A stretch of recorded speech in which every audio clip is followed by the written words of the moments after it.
At 1500 hours, the silence of the Arctic is torn apart by a massive high-energy blast on the coast of Greenland, turning a remote research station into a tower of fire. Moscow has just revealed its most feared polar weapon, 8 Arctica-class icebreakers pushing straight toward NATO's northern lifeline. This is not a routine operation. It is a calculated move designed to cut the vital connection between America and Europe. Inside the Kremlin, they are confident. They believe America's shortage of heavy icebreakers leaves Washington with no real answer to their frozen steel. But what they do not know is that the real battle is not being fought on the ice. It is being fought on an invisible digital chessboard, where one secret energy protocol is about to turn 8 atomic-powered giants into motionless monuments in the frozen sea. Moscow thought it owned the cold. Now it is about to learn that it has stepped into a billion-dollar disgrace. The humiliation begins now. The Kremlin has always worshipped the myth of brute force. To Moscow, the Arctica-class icebreaker is more than a vessel. It is a steel-plated symbol of absolute authority. Picture a 15-story skyscraper made of solid iron, powered by twin RITM 200 reactors and producing 17,500 horsepower. This is a 3,300-ton Predator built to crush 10-foot-thick polar ice as easily as a dry cookie snaps in your hand. Russian admirals look at the aging American polar fleet and laugh. They believe that because Washington lacks enough heavy icebreakers, the United States can only watch from the sidelines. To them, the GIUK Gap is practically their own backyard, protected by heavy steel and extreme weather. Are you proud of American equipment and technology? Write one in the comments. As the fleet pushes deeper into Greenland's exclusive economic zone, every NATO radio challenge is answered with silence. Moscow is not simply moving through the Arctic, it is placing its bet on the table, trusting that the frozen Atlantic will protect it. They think the ice is their fortress. They have no idea it is about to become a digital trap. In this high-stakes game, Russia brought a sledgehammer to a contest of algorithms, and its confidence is about to be measured in megahertz. The Kremlin believes it holds the high ground, but it has just moved into the center of a digital target. The naval contest in the Arctic is not decided by loud guns or dramatic surface clashes. It is decided by invisible signals, silent systems, and shadows moving through data. While the Russian fleet pushes closer to Greenland, broadcasting a massive electronic signature, the United States Navy begins closing the trap without a sound. Somewhere in the mist, the USS Donald Cook and a Virginia-class attack submarine are operating under full MCON Phase 3, complete electromagnetic silence. Their radar stays cold. Their radios stay quiet. To Russian sensors, the ocean ahead looks empty, blank, and harmless. But the Americans are not hiding. They are ghosting. For 48 hours, every mechanical vibration from the Arctica reactors and every cavitation spike from their massive propellers has been recorded, analyzed, and shared through Link 16. Moscow believes it is ruling the Arctic playground, unaware that it has been stepping deeper into a digital box since the moment the fleet left port. And the real embarrassment is already moving through the Russian fleet's own systems. This is the hidden masterstroke. Years earlier, American intelligence did not simply observe the Arctica-class program from a distance. It studied the design, the software, the maintenance chain, and the weak points buried inside the system. A critical navigation software update delivered through a third-party Russian contractor with quiet Western connections carried a surgical backdoor. Then, at the exact moment chosen in Washington, a senior technical officer aboard the lead icebreaker activates a hidden protocol. The trap is no longer waiting. It is already alive.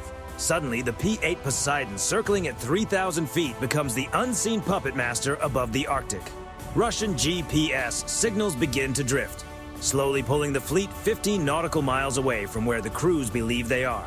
Their radar screens fill with strange background noise, but the officers dismiss it as solar activity or magnetic interference from the polar region. It is a digital hall of mirrors. The Russian commanders believe they are steering toward open water. In reality, they are being guided by American artificial intelligence straight into a geological trap. They are no longer controlling their fleet. The United States Navy is. As confusion spreads from ship to ship, a new shadow appears on Russian systems. High-speed unidentified ghost icons flash across their displays, moving faster than anything the crews can explain.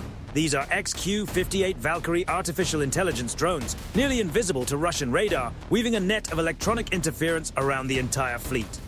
The American system is not simply watching, it is predicting. It has already calculated 1,000 possible escape routes and quietly blocked every one of them through digital deception. Then, a single cold radio burst cuts through the Russian bridge on an internal frequency. Do not move. We are already above you.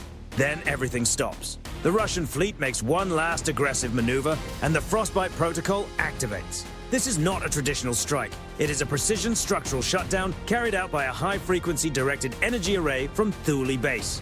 The system focuses an enormous burst of energy into the water surrounding the Icebreakers' propellers and rudders. In exactly 60 seconds, the sea itself becomes the trap.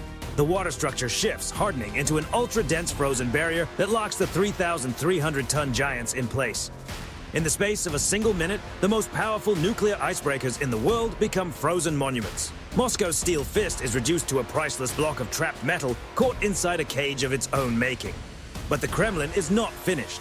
Realizing that its technical advantage has collapsed, Moscow turns to the frozen gambit. If it cannot win with steel, it will try to win with paperwork. The Russian admiral declares a global distress status, sending a desperate mayday across international frequencies. The broadcast claims a sudden atomic emergency and a catastrophic propulsion failure, demanding immediate international rescue under the law of the sea. It is a clever act of legal pressure.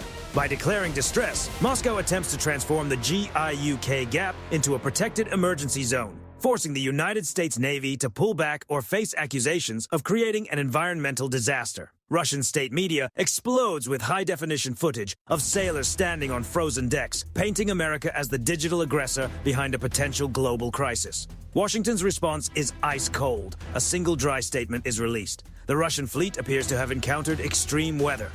We are standing by to observe the international investigation. The trap has closed. The legal battle has begun. And Moscow's billion-dollar pride is now resting inside a digital tomb. In the Arctic, Uncle Sam does not need to break the ice. He simply lets the ice do the talking. If you were the Russian admiral, would you keep playing the legal game, or would you risk everything to break the silence? Tell us in the comments. And do you think the United States should rescue these nuclear-powered giants, or let the Arctic decide their fate? Let us know below.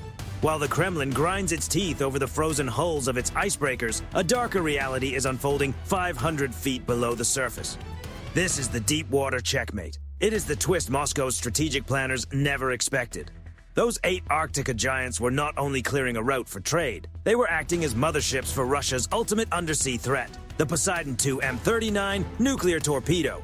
These are 10,000 megaton ocean shock weapons, built to be placed deep inside the Greenland trenches and left in low-power sleep mode until a remote command awakens them for a catastrophic coastal strike against America's eastern seaboard.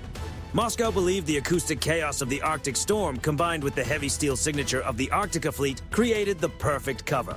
Under that frozen noise, they planned to hide their silent strategic clocks right in Uncle Sam's front yard. They thought they were delivering permanent checkmate to Washington, but they forgot one thing.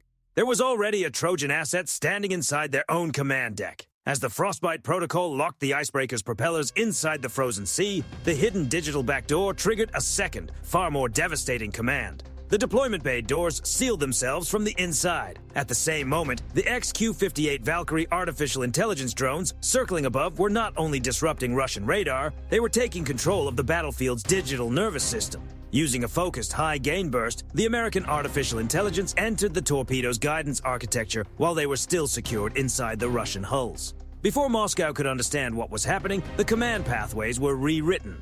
And here is the ultimate humiliation for Putin. Moscow's invincible strategic weapons had just been absorbed into the United States Navy's digital network. Inside the Kremlin, commanders are staring at a telemetry screen showing the impossible. Their own undersea weapons no longer respond to Russian encryption. Their control channels have been replaced. Their most secret deterrent has been turned into an American-controlled asset, locked inside a Russian ship that cannot move. That is why the Russian admiral's mayday sounded so desperate. They were not simply asking for help for their crews, they were begging for the return of their stolen strategic keys. Russia came to hold the global economy under pressure. Instead, it spent billions delivering its most sensitive undersea technology directly into America's hands. The frozen gambit, the emergency broadcasts, and the dramatic distress claims were all part of one desperate cover story. Moscow needed to hide a catastrophic intelligence failure before the rest of the world discovered what had really happened beneath the ice. But in the high-stakes game of Arctic chess, the United States Navy did not simply capture the king. It rewrote the entire board. Moscow came to break the ice. It left with a terrifying realization. In the 21st century, Uncle Sam does not only watch your weapons, he can turn your own systems against you. The humiliation of Putin's Arctic flagship is not the result of luck. It is a brutal demonstration of a technological gap Moscow cannot close. The Arctica class represents the peak of 20th century muscle. 3,300 tons of atomic-powered force wrapped in heavy steel. But these ships suffer from strategic inertia. In modern naval warfare, being the biggest and heaviest does not make you safest. It makes you easier to track, easier to isolate, and harder to protect. Once the United States Navy changed the environment around their propellers, those massive icebreakers became their own cages. Moscow brought a sledgehammer to a software fight, only to learn that you cannot crush a digital ghost. This is the cold reality of network-centric warfare. American naval dominance is not found in a thicker hull. It is found in the digital system linking every sensor, aircraft, submarine, drone, and command node into one living battlefield mine. The P-8 Poseidon becomes a 4,000-foot-high server hub, filtering petabytes of sensor data from the seabed to the stratosphere. Combined with Valkyrie artificial intelligence, it processes tactical updates and identifies hidden vulnerabilities 10,000 times faster than a Russian admiral can react. The United States does not simply respond to threats, it solves the entire theater like an equation. Russia still relies on individual symbols of power, heavy icebreakers, secret undersea weapons, and steel giants built to intimidate. But America has built a seamless cloud-based organism that sees an entire fleet as one connected target. And once that target enters the network, it can be isolated, frozen, and removed from the board. Now let us look at the what-if scenario. What if Moscow had attempted one final brute force rescue, using Caliber cruise missiles to crack open the ice around the trapped fleet? The sky over the GIUK gap would have become a Russian debris field in less than 5 seconds. The Aegis Baseline 10 system aboard the USS Donald Cook would have turned the entire area into a digital no-fly zone, treating Mach-speed threats like errors in the system waiting to be erased. Any physical escalation would have created an environmental and political disaster that Putin could not afford. In the age of the global shield, a missile is no longer a symbol of strength. It is simply a high-speed notification that the battle has already been lost. The strategic lesson for the Kremlin is clear. To control the Arctic in the 21st century, you do not need the biggest icebreakers. You need the smartest network. Every time Russia tries to plant a flag in NATO's backyard, it only gives American artificial intelligence more data to study. Moscow spends billions trying to intimidate the West, while unintentionally helping our systems learn, adapt, and respond even faster the next time. On January 21st, Moscow learned that Uncle Sam does not rest on past victories. He stands on the bridge of a destroyer, looking through the Arctic mist, holding a digital leash that his opponent never even saw. Do not provoke a giant when you do not know where he is standing. This victory belongs to the silent professionals at Thule Base and the sailors of the Atlantic Fleet, who prove every day that the true high ground is no longer only land, sea, or sky. The high ground is digital. Moscow came to break the ice. It left behind a frozen warning to every other power that believes a heavy hull can outrun a high-speed algorithm. And one important note, this video is inspired by real-world events, military systems, and strategic concepts. But it has been dramatized to help viewers better understand how technology, tactics, and military doctrine can work in practice. Some details in this scenario are hypothetical and created for educational and entertainment purposes. Our goal is to explore military thinking, advanced technology, and modern warfare in a way that is clear, cinematic, and easy to visualize. Do you believe the United States Navy's technological edge has made traditional Russian gray zone tactics outdated? If you are proud of the digital warriors guarding the Arctic while the world sleeps, hit that like button and tell us in the comments by typing "Hoo-yah."